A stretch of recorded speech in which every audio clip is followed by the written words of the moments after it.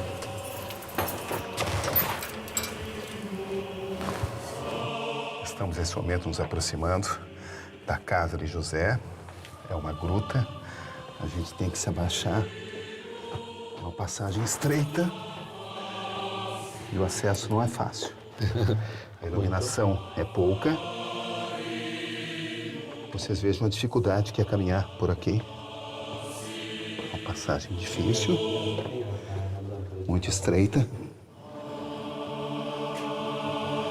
E a gente tem que caminhar com muito cuidado.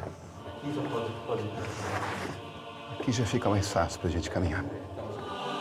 O que surge diante de meus olhos é considerado um dos maiores tesouros guardados pela igreja.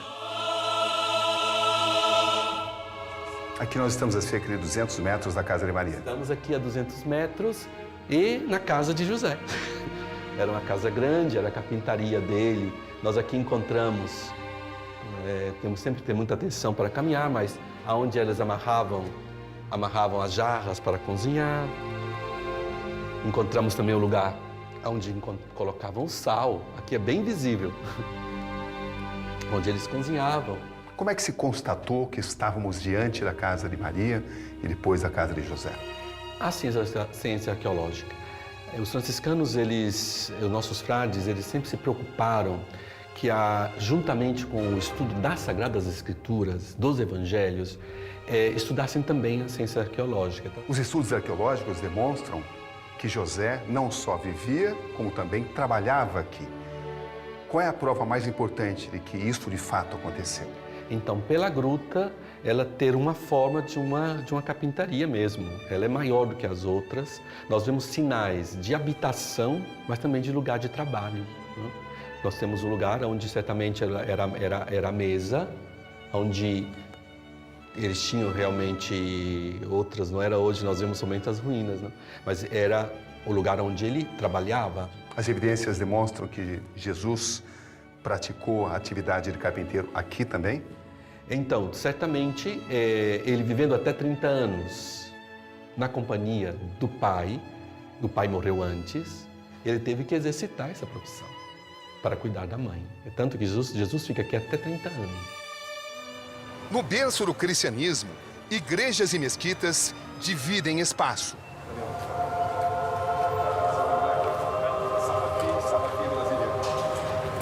Perto da Anunciação está uma pequena mesquita, que quase foi substituída por outra que rivalizaria em grandeza com a cristã. A poucos metros da Basílica da Anunciação, muçulmanos rezam a Alá. Na Terra Santa é sempre assim. A eterna disputa por espaço.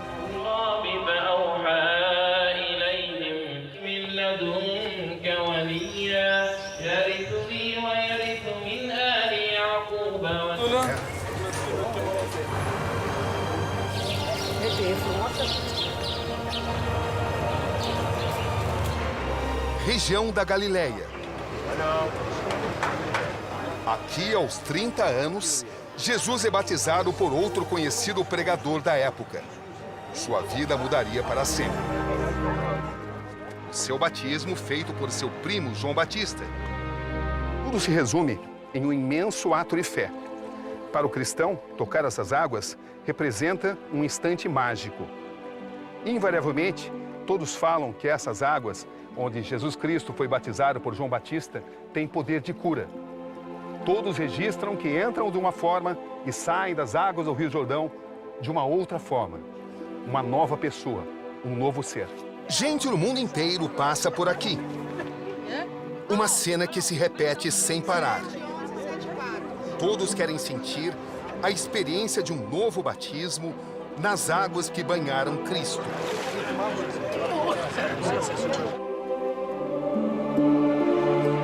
Um mergulho nas águas. E então um encontro com essa jovem ucraniana. What's your name? Ela se chama Mila. Because I feel like the new energy, I have the new burst. E me diz que sente agora uma nova energia, Yes, yes. o sinal do renascimento. And health and Esse era meu grande sonho e sinto agora que tenho mais chances de realizar outros. my dream. Um grupo de brasileiros espera ansiosamente. Eles estão bem perto de algo até então inatingível. Regina, comerciante. César, comerciante. Lima, bancário. Ivete Dolar. O grupo de brasileiros vai se aproximando das águas do Rio Jordão. Uma vida inteira à espera desse momento. E ele chegou.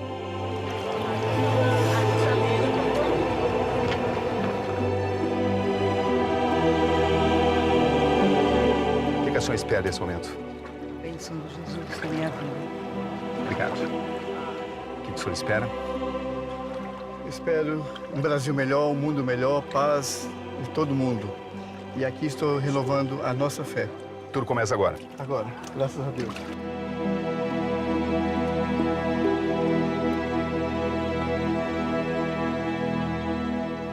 É um momento de êxtase. Pessoas sonham com isso durante toda uma vida e finalmente realizam.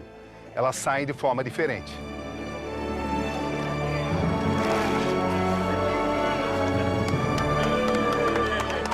A cerimônia costuma levar de 3 a 5 minutos.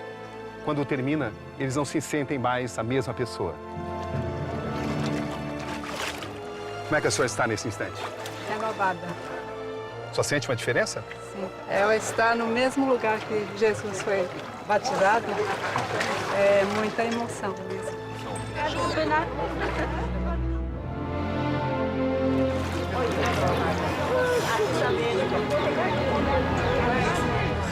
Foi único na minha vida. Vim pra cá na esperança da união da minha família. E peço ao Senhor Jesus que isso tenha acontecido. Irmãos, peço a vocês a nossa união junto com a nossa mãe.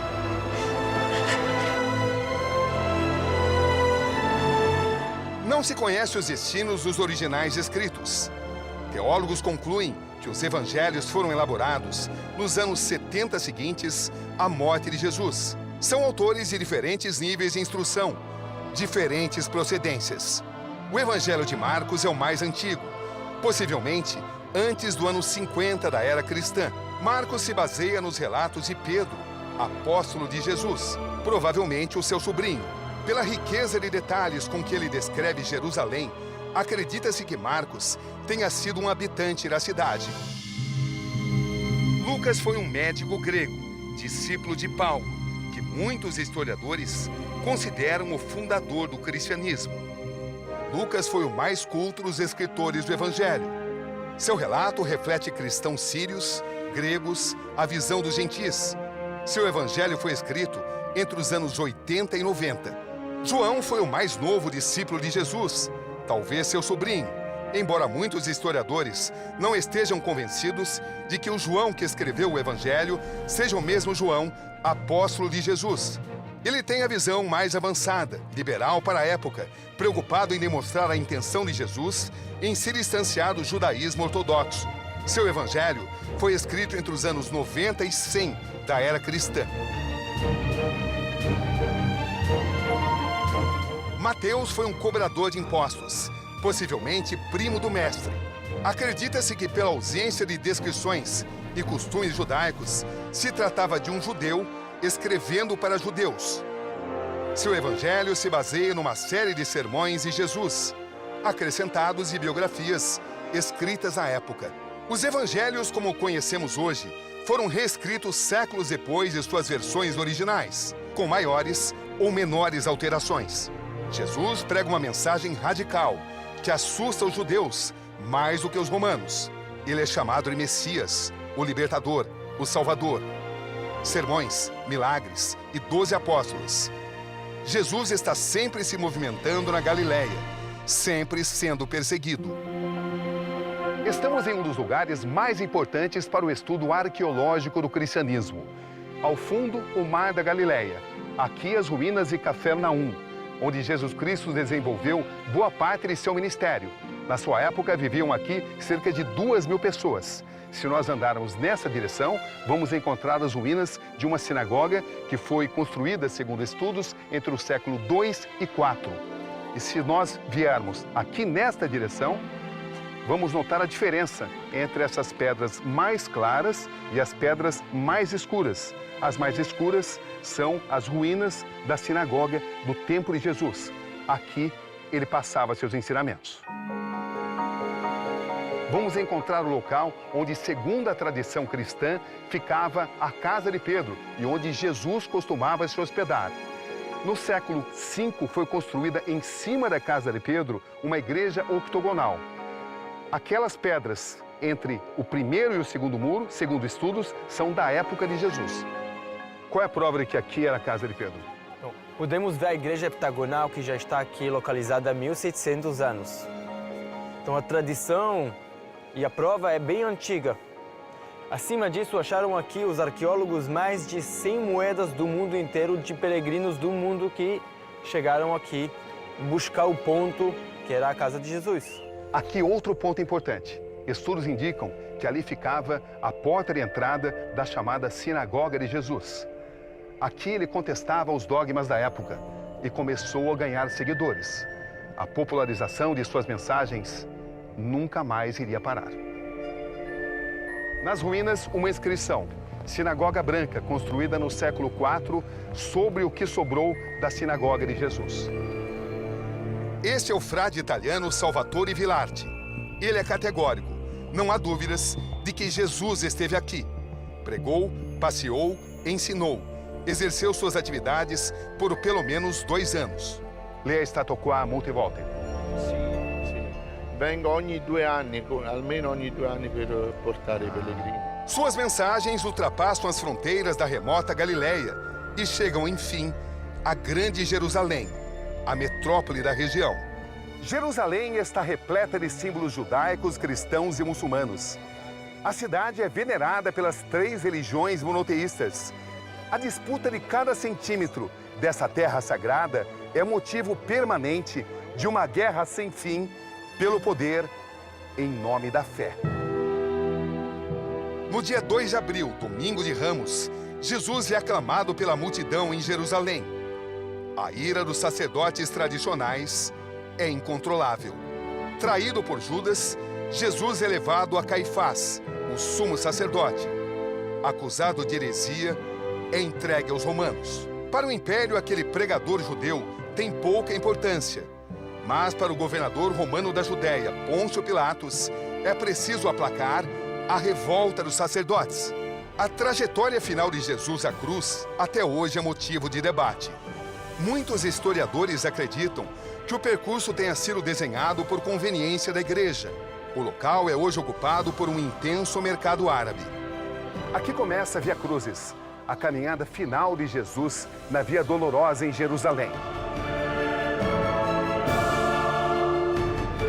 No lugar onde hoje existe essa escola islâmica, construída há 500 anos, Jesus Cristo foi julgado há 2 milênios. É a primeira estação da tradição cristã. Esta é a Capela da Flagelação, a segunda estação.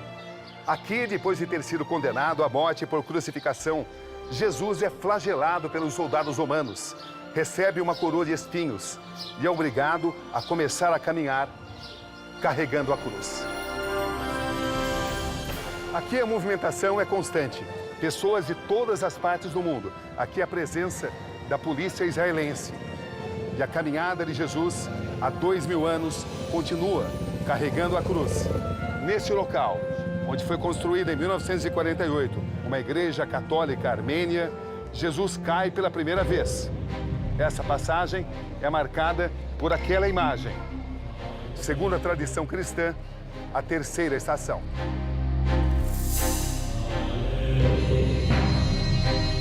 Aqui a cruz é um símbolo permanente.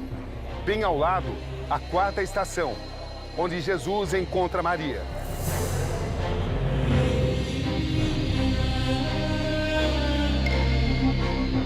Prosseguindo a Via Crucis, chegamos finalmente à quinta estação. Aqui, Simão o Cirineu entra para a história por ter ajudado Jesus a carregar a cruz.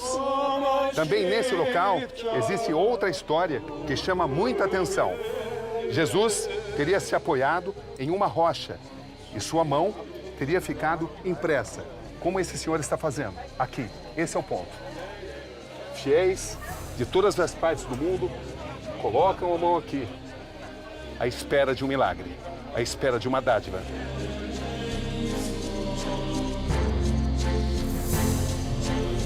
Esta é a sexta estação.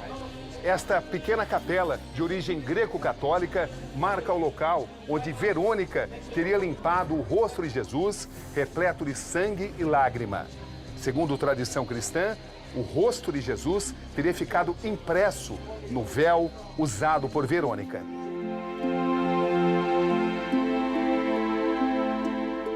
Esta coluna romana, onde está a porta de entrada de uma capela franciscana, marca a sétima estação. Aqui, Jesus cai pela segunda vez.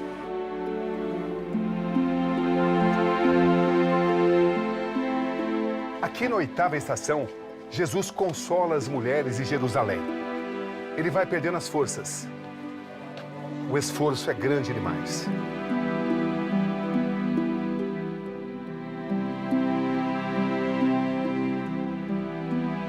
A sofrida caminhada vai chegando ao fim. Daqui, já é possível se avistar a Igreja do Santo Sepulcro. Ali está, em cima. Esta coluna romana marca a nona estação. Aqui, Jesus cai pela terceira vez.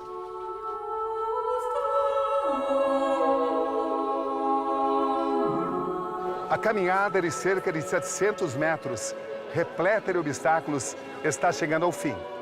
No trajeto, com a cruz nos ombros, Jesus foi torturado, humilhado, flagelado.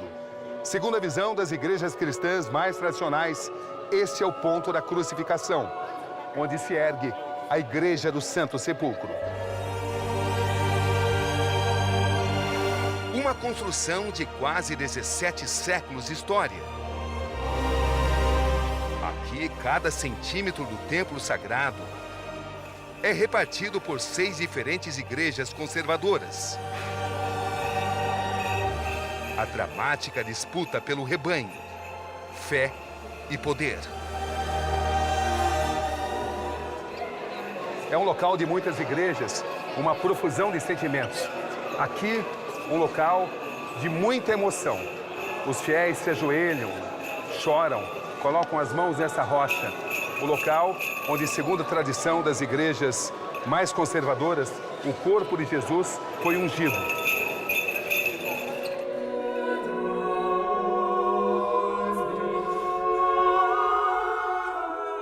Aqui na 10ª estação, Jesus é despido. Na 11ª, ele é pregado à cruz.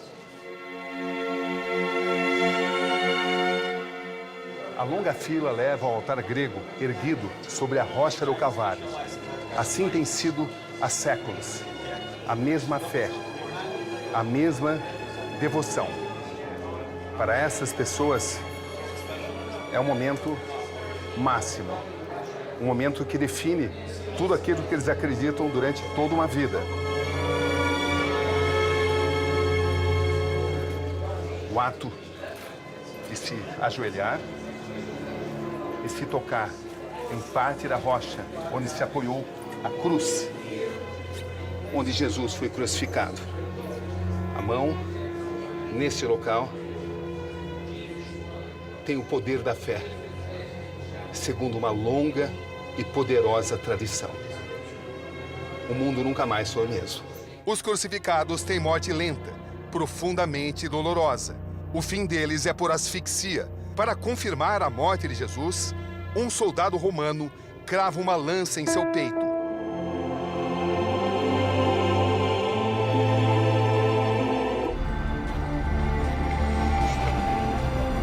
Esse é o guardião do sepulcro de Jesus.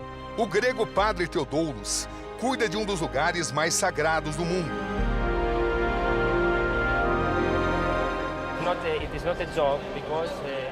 Ele diz que não vê a missão como trabalho, mas como um modo de vida. Uma vida entregue a Jesus. A fila é muito grande. No caminho, os fiéis rezam. Chegam a esperar durante muitas horas.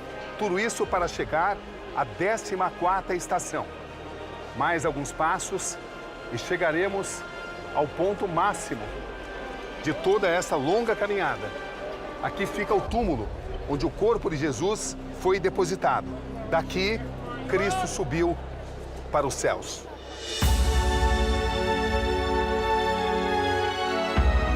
Nesse momento, o guardião da tumba de Jesus permite o nosso acesso a um dos locais mais sagrados do cristianismo. De acordo com essa visão religiosa, que não é confirmada pela ciência, o corpo do Messias foi posto abaixo dessa pedra de mármore de cerca de 20 centímetros. E daqui teria ressuscitado. É o lugar mais sagrado do mundo, diz o guardião. Aqui, o principal tesouro desse local. Parte da tumba original onde ficou depositado o corpo de Jesus. Ele nos lembra que o túmulo de Jesus era uma caverna que foi destruída. What kind of energy do you feel being here? Um lugar de energia especial. Não é física, mas sim mental. É Deus dentro de nossas almas. A ciência não pode explicar. É espiritual, explica Teodoulos. Para as igrejas protestantes e evangélicas, o verdadeiro local do túmulo de Jesus é outro. O Jardim da Tumba, próximo ao Gólgota, ou Calvário.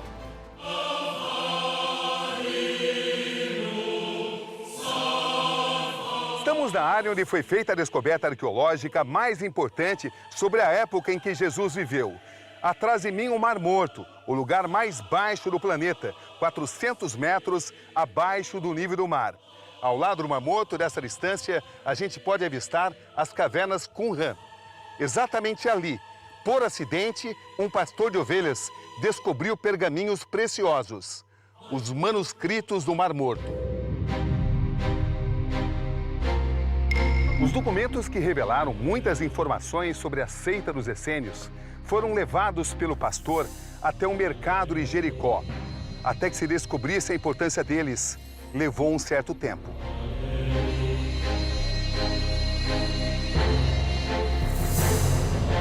Os documentos estão em hebraico, aramaico, grego. Pertencem ao período que vai do ano 250 a.C. até metade do primeiro século da era cristã. As escrituras dos essênios são as mais antigas já descobertas do Velho Testamento. Os textos complexos, ainda em estudos, não falam especificamente sobre Jesus, mas se referem à vinda do Messias, talvez mais que um. As provas da Igreja Católica sempre foram vistas com muitas reservas pela comunidade científica. O Santo Sudário, o pano de linho com a suposta imagem do rosto de Jesus, alvo de várias contestações. Outra pesquisa contraria a imagem e traz outras características mais prováveis para o rosto de Jesus, levando-se em consideração o tipo físico, o tipo predominante na região e na época de Cristo. Uma caixa para guardar ossos, feita de pedra calcária, também é apresentada como indício arqueológico da existência de Jesus. Nela está escrito em aramaico: Tiago, filho de José, irmão de Jesus. Estudos indicam que o objeto é do primeiro século da era cristã. Por outro lado, apontam que a inscrição é perfeita demais e a forma do texto não corresponde aos usos da época. Nas ruínas da fortaleza de Cesareia, em frente ao mar Mediterrâneo, outra descoberta, uma pedra com a inscrição Tiberium Pontius Pilatus Prefectus Iuda, ou Tibério Pôncio Pilatos, prefeito da Judéia. Isso demonstra que os governadores romanos da Judéia, na época de Jesus, tinham o título de prefeito, contrariando historiadores antigos, como Joséfo, que os chama de procuradores. Uma comprovação histórica da existência de Pôncio Pilatos, fundamental para a do próprio Jesus.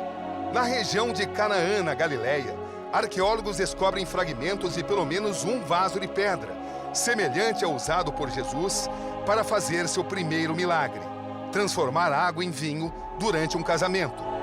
Uma imensidão a perder de vista. O nome é Mar da Galileia. Na verdade, trata-se de um lago de água doce. São 19 quilômetros de extensão por 13 de largura.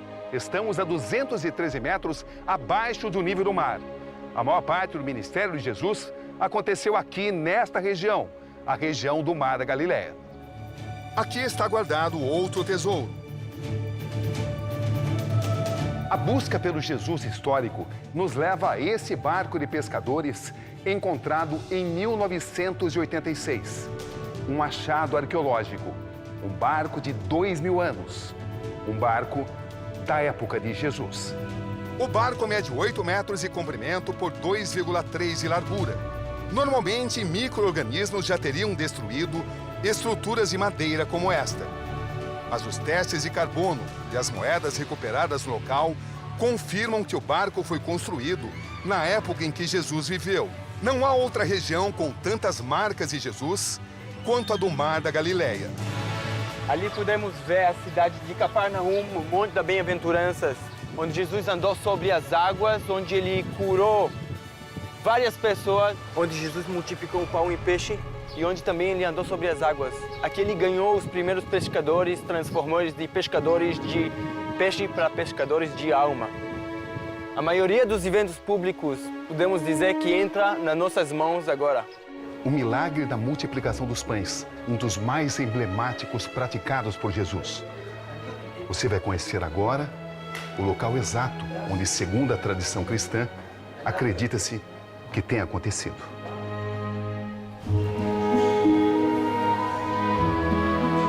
Jesus teria realizado aqui o famoso milagre diante de 5.000 homens.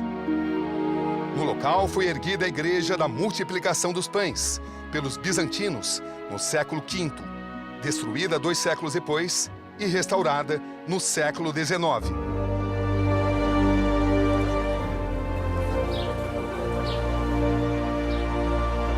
Todos nós nos podemos ver. A arqueóloga portuguesa Daphne Brewer, da Universidade de Jerusalém, está convencida de que este é mesmo o local descrito nas Escrituras como o do milagre da multiplicação. Este é o lugar da multiplicação dos pães e do peixe. Que certeza nós temos isso? Nós temos a certeza que já no fim dos anos 300, portanto 300 anos já depois de Jesus ter passado aqui, já os peregrinos nos falam sobre o milagre da multiplicação. Já os peregrinos nos dizem que neste lugar Jesus fez esse milagre. E a certeza está no nosso coração, na fé que nós temos, e esse lugar ficou marcado como o lugar do milagre. Na região da antiga Judéia, nos arredores de Jerusalém, os arqueólogos israelenses estão convencidos de que descobriram o local onde Jesus curou um homem cego. Os canais levam a água ao famoso tanque de Siloé. Segundo o Evangelho de João, Jesus coloca lama nos olhos do cego e pede que ele se lave no tanque de Siloé. O homem passa a enxergar. No mesmo local são encontradas moedas da época de Jesus, da época do tanque de Siloé. O desafio é grande. As pesquisas prosseguem. Mas para os 2 bilhões de cristãos em todo o planeta, até mesmo a dificuldade para se detectar registros históricos e arqueológicos de Jesus parece ser proposital. Apenas mais uma forma para se testar o maior patrimônio de qualquer cristão, a sua fé. A fé em Jesus como Salvador.